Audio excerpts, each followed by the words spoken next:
Hello friends, आइए मेरे channel good luck competition classes में आपका स्वागत है।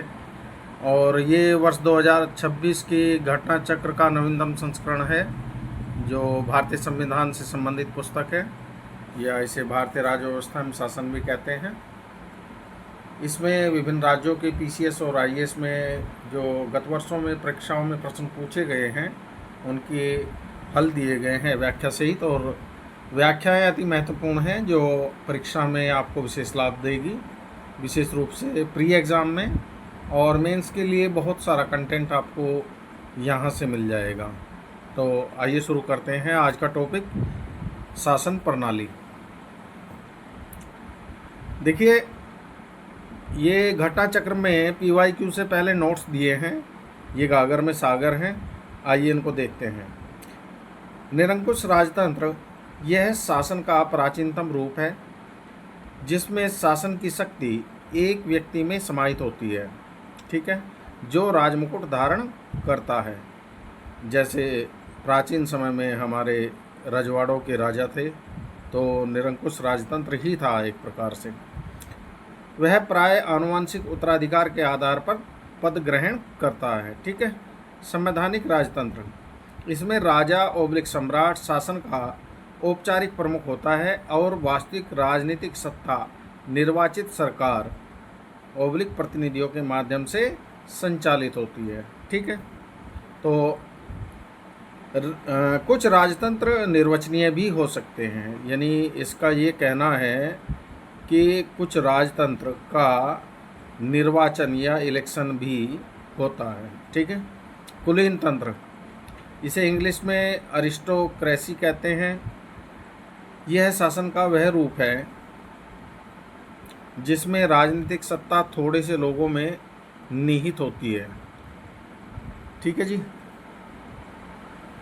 तथा वही इसका प्रयोग करते हैं। तानाशाही, इसे अधिनायक तंत्र या दूसरे शब्दों में इंग्लिश में क्या कहेंगे, डिक्टेटरशिप। यह एक ऐसे शासन का रूप है जिसमें एक ही व्यक्ति या समूह का निरंकुश शासन होता है, जो छल बल प्रयोग के माध्यम से अपने पद पर आसीन होता है तथा किसी के भी प्रति उत्तरदायी नहीं होता, ठीक है। जैसे जर्मनी के हिटलर। प्रजातंत्र, वर्तमान समय में शासन का सबसे अधिक लोकप्रिय रूप क्या है, प्रजातंत्र, या इंग्लिश में इसे कहेंगे डेमोक्रेसी। ध्यातव्य है कि प्रजातंत्र वहाँ विद्यमान होता है जहाँ जनता में सत्ता निहित होती है, अर्थात जनता को संप्रभुता प्राप्त होती है। जैसे भारत, ठीक है, भारत में प्रजातंत्र है।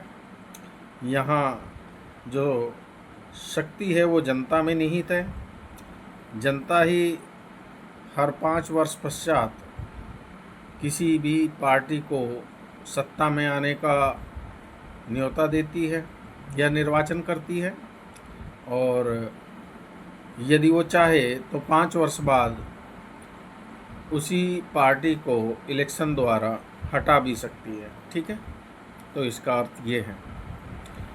तो प्रजातांत्रिक या लोकतांत्रिक शासन प्रणाली के कई रूप हैं, जिसके प्रमुख हैं संघात्मक शासन और एकात्मक शासन।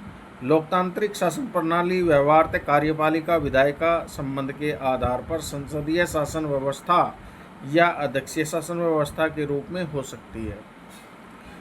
राज्य के महत्वपूर्ण तत्व है संप्रभुता, जनसंख्या, भूभाग तथा सरकार या सत्ता। देखिए, जो मैंने ग्रीन कलर से हाईलाइट किया है, ये मोस्ट इम्पोर्टेंट हैं, परीक्षा में आ सकते हैं, संभावित हैं। तो प्लीज़ इन पर ध्यान अच्छी तरह से दीजिएगा। किसी भी राज्य का अनिवार्य तत्व संप्रभुता होती है। इसके बिना कोई भी राज्य राज्य की श्रेणी में नहीं आता, ठीक है। वर्ष 1947 में स्वतंत्र होने से पहले हमारा जो भारत देश है वो संप्रभु नहीं था, क्योंकि 1858 से वो ब्रिटिश क्राउन के अधीन रहा 1947 तक, ठीक है।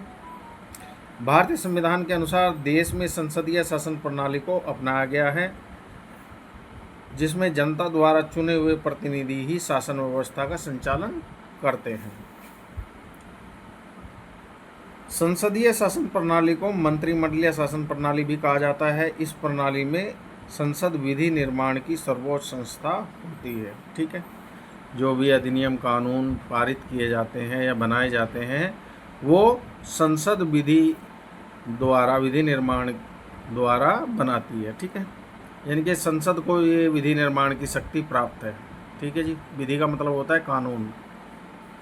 कानून में अधिनियम कानून सब आ जाते हैं, उसमें बीएनएस बीएनएसएसएस और विभिन्न प्रकार के एक्ट सब आ जाते हैं। ठीक है, अच्छा, इस प्रणाली में संसद विधि निर्माण की सर्वोच्च संस्था होती है एवं कार्यपालिका अपने समस्त कार्यों के लिए संसद के प्रति जवाबदेह होती है। संसदीय शासन प्रणाली में कार्यपालिका का अस्तित्व विधायिका में उसके विश्वास प्राप्ति तक बना रहता है। ठीक है, यदि कार्यपालिका विधायिका के प्रति अपना विश्वास खो देती है तो गवर्नमेंट गई। भारत की राजनीतिक व्यवस्था में संपूर्ण सत्ता को केंद्र और राज्यों में संवैधानिक रूप से बांटा गया है। आपने पीछे पढ़ा है, जो 7वीं अनुसूची है उसमें संघ सूची, राज्य सूची, समवर्ती सूची और अवशिष्ट सूचियों के माध्यम से केंद्र और राज्य के बीच शक्तियों का स्पष्ट विभाजन किया गया है। ये वही बात कह रहा है। ठीक है, तो यहाँ सर्वोच्च सत्ता जनता में निहित है और भारतीय प्रशासनिक राजनीतिक व्यवस्था विशुद्ध रूप में एक लोकतांत्रिक गणतंत्र है। ठीक है, अच्छा, अध्यक्षात्मक शासन प्रणाली जिसे हम राष्ट्रपतीय शासन प्रणाली के नाम से जानते हैं, जैसे राष्ट्रपति अमेरिका का राष्ट्रपति या अमेरिका की शासन व्यवस्था। अच्छा, समस्त कार्यपालिका शक्ति वास्तविक रूप से इस प्रणाली में राष्ट्रपति में निहित होती है। अध्यक्षात्मक शासन प्रणाली का सर्वोत्तम उदाहरण अमेरिका की राजनीतिक प्रशासनिक व्यवस्था है। अध्यक्षात्मक शासन प्रणाली में राष्ट्रपति विधायकों को भंग नहीं कर सकता। ठीक है,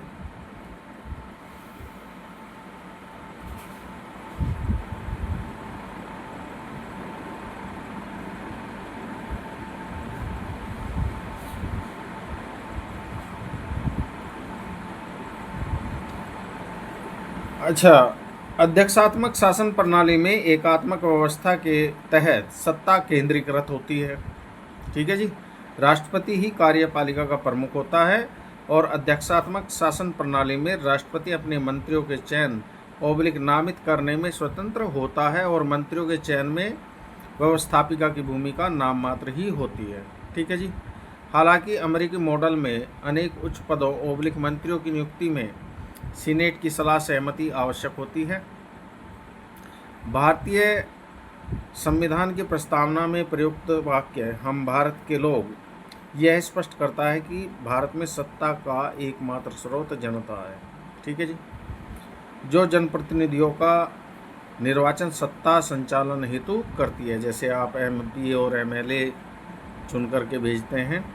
ठीक है, वयस्क मताधिकार के द्वारा हम अपने जो प्रतिनिधि हैं, जनप्रतिनिधि या एमपी एमएलए कह लीजिए, उनको चुन करके भेजते हैं। ठीक है, अतः भारतीय लोकतंत्र में जन प्रतिनिधियों को जनता का सेवक का दर्जा प्रदान किया गया है और भारतीय संविधान में संघ एवं राज्यों की शक्तियों को संविधान में स्पष्टतः विभाजित किया गया है।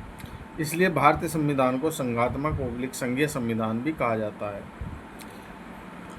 ब्रिटिश संसद को संसदों की जननी कहा जाता है। इम्पोर्टेंट, ब्रिटेन में परंपराओं, संसदीय कानूनों, न्यायिक निर्णयों, संधियों आदि के माध्यम से शासनिक व्यवस्था का संचालन किया जाता है, क्योंकि ब्रिटेन में एकल संहिताबद्ध लिखित संविधान नहीं है। कई बार प्रश्न पूछा गया, इम्पोर्टेंट है कि ब्रिटेन का जो संविधान है वो लिखित संविधान नहीं है, इसलिए ब्रिटिश संविधान को बहुतः आंशिक रूप से लिखित और पूर्णतः असंहिताबद्ध संविधान कहा जाता है। भारतीय संविधान में एकल शासन के प्रमुख लक्षणों में राज्यपाल का पद, अखिल भारतीय सेवाएं और एकल नागरिकता, आपातकालीन प्रावधान और राज्यसभा में असमान प्रतिनिधित्व शामिल है। भारत एक गणतंत्र है। इसका आशय है कि देखिए, गणतंत्र का जो मतलब है, जो हमारे राष्ट्र प्रमुख हैं, राष्ट्रपति महोदय, वो चुन कर के जाते हैं, इलेक्ट होकर के, ठीक है, उनका इलेक्शन होता है। तो जिस देश का राष्ट्र प्रमुख चुनाव द्वारा चुन कर के जाता है वो गणतंत्र कहलाता है, इसीलिए भारत को गणतंत्र कहा गया है, ठीक है।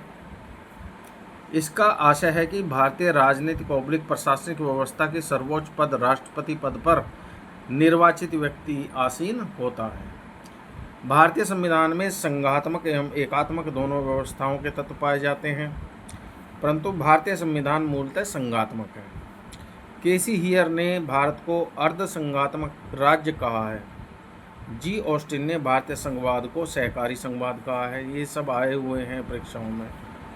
भारतीय संविधान अधिक कठोर और तथा अधिक लचीले के मध्य एक संतुलन पर स्थापित करता है। यह कथन केसी हियर का है।